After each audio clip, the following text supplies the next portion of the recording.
Thanks very much for joining us. I'm Georgia Calvin-Smith. Tonight on Eye on Africa, Kenyan politicians are arrested for hate speech as political tensions simmer in the wake of the Supreme Court's decision to annul the presidential election.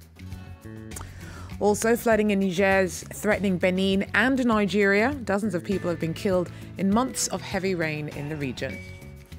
And a property boom in Cape Town has seen once neglected neighbourhoods transformed into trendy enclaves. But as prices go up, long-term renters are being pushed out. Some, though, are refusing to go without a fight. We take a closer look.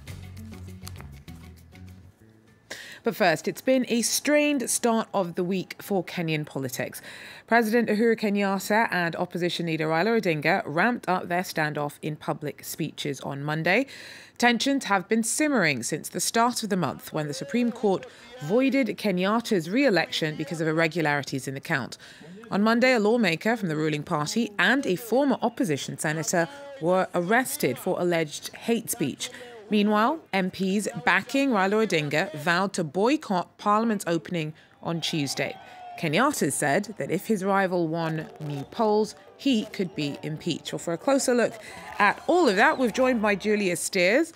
Julia, is Kenyatta's belief that Odinga, should he win, could be impeached, is that just posturing, or is there any likely mileage in that?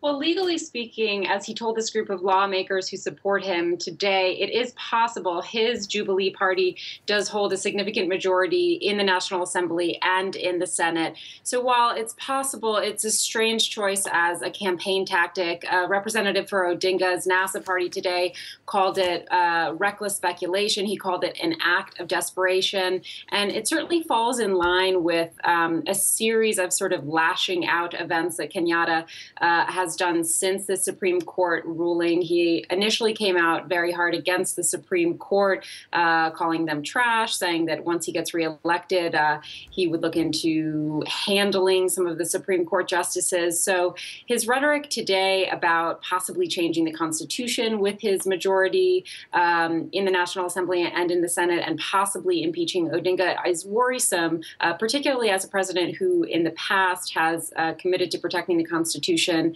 and committed to protecting the rule of law here in Kenya. So it certainly represents an escalation in his campaign rhetoric and in his general hard-hitting rhetoric as we go into the second election here. Well, we've seen a ramping up of rhetoric, not just from Kenyatta and Odinga, but on Monday we also saw police arresting two politicians for hate speech.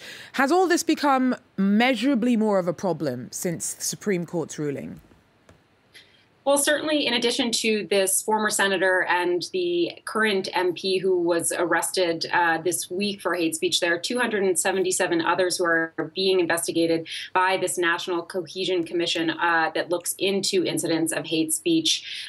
So it definitely has increased in this current campaign cycle, particularly as compared to the lead up to the last election that was just a month ago here. But in general, this has been a long-held worry for Kenyans, the role that hate speech plays in elections. In the 2007 election, post-election violence that led to the death of about 1,200 people and the displacement of over 500,000.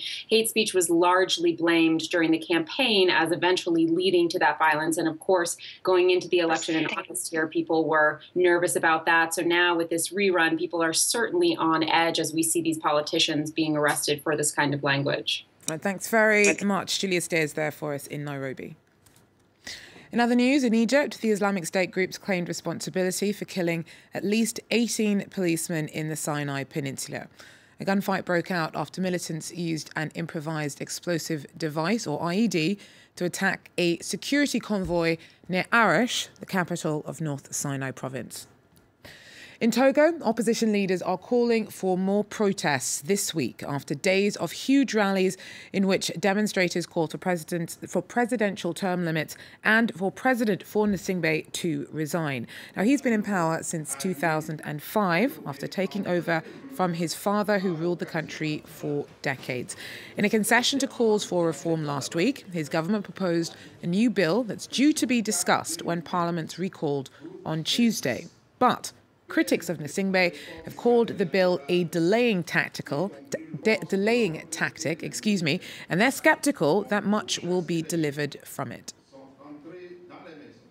We are in this situation because Mr. Fornasimbe refused for 11 years to deliver on his promise to respect the general policy agreement.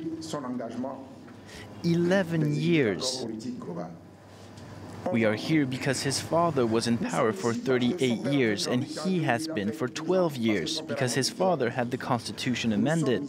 We are here because of the many problems, the humiliation and oppression of the Togolese people.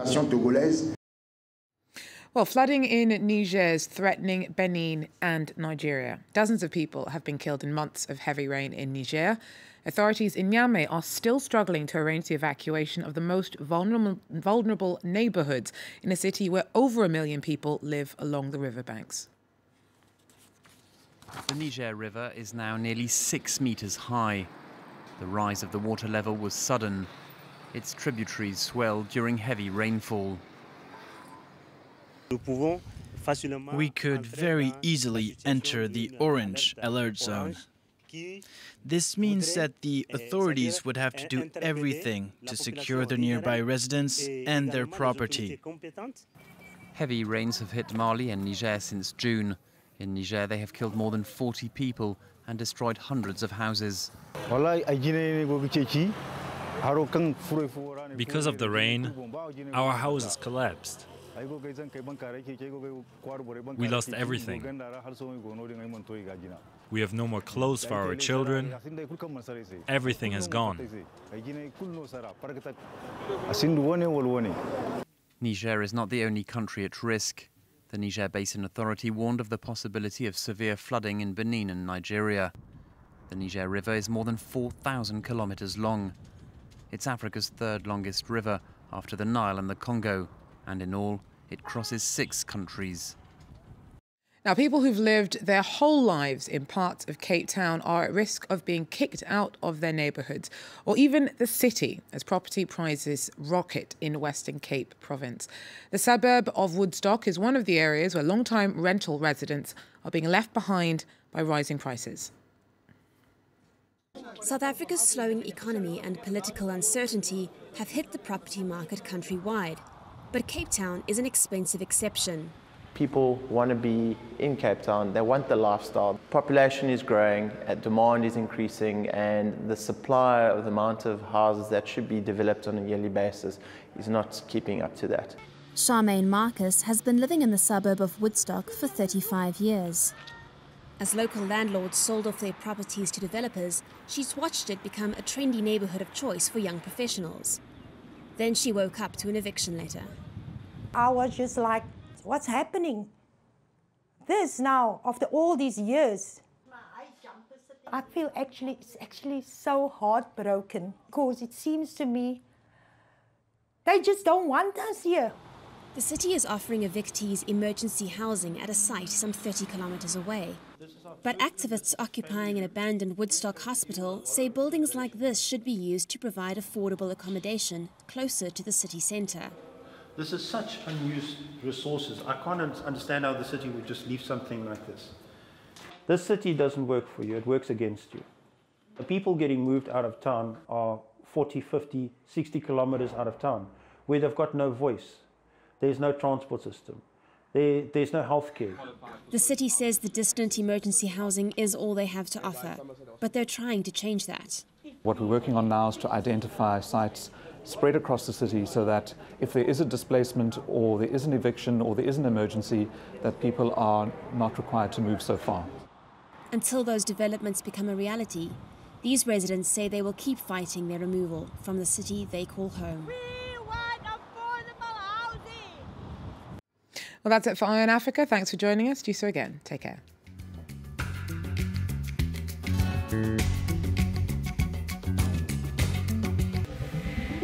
Tech24, presented by Julia Seeger and Danonjay Kadilke. New technology, the latest innovation and its impact on a digital society. Tech24 on France 24 and France24.com.